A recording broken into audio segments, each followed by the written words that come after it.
Bonjour à tous, aujourd'hui dans cette nouvelle capsule, nous allons traiter la réfraction de la lumière pour le niveau seconde.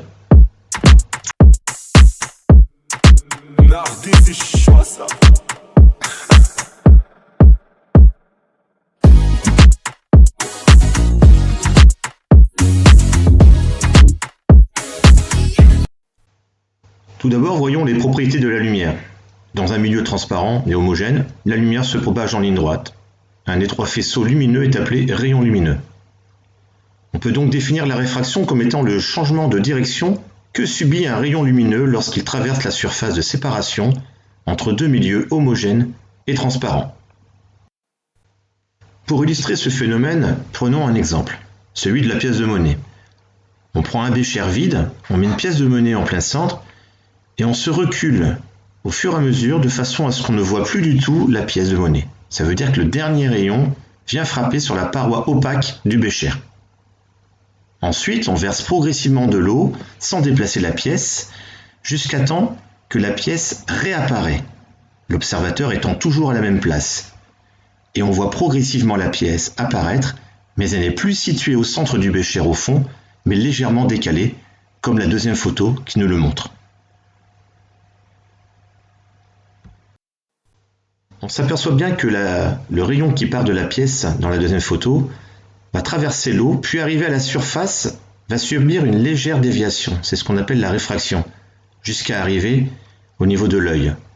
Le cerveau, lui, interprète cette arrivée de lumière comme étant rectiligne, et donc dans le prolongement qui se situe en pointillé dans l'eau, on voit donc la position de la pièce décalée par rapport à la position de départ. Différents exemples illustrent ce phénomène de réfraction, comme le montrent les trois photos. On a toujours un objet qui est dans une partie immergée, exemple l'eau, qui est un milieu transparent et homogène, et l'autre partie de l'objet ou de l'animal est à l'extérieur de ce milieu gazeux, c'est-à-dire l'air. On a donc deux milieux différents, on a donc le phénomène de réfraction qui apparaît. Et donc, vous pouvez vous apercevoir qu'il y a toujours un décalage concernant la paille ou l'ours ou l'otarie. Analysons la situation à l'aide des différentes grandeurs. On a un rayon laser qui arrive à la surface entre l'air et l'eau. Ce rayon est appelé rayon incident. Ce rayon fait un angle incident avec la normale qui est représentée ici en pointillé. Ce rayon traverse l'eau, il est dévié, on l'appelle également un rayon réfracté.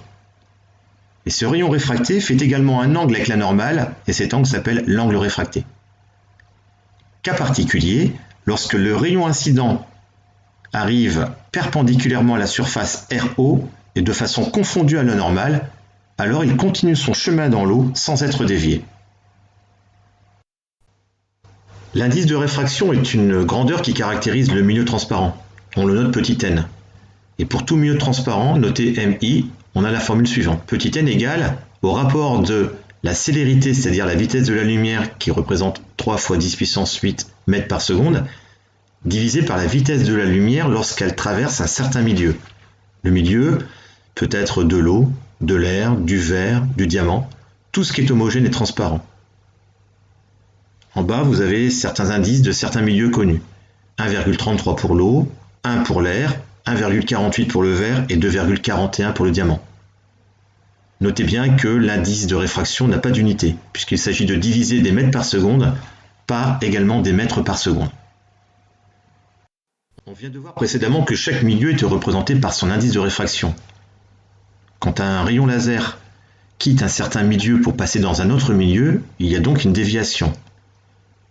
Et cette déviation est plus ou moins importante et avec un angle réfracté plus petit ou un angle réfracté plus grand.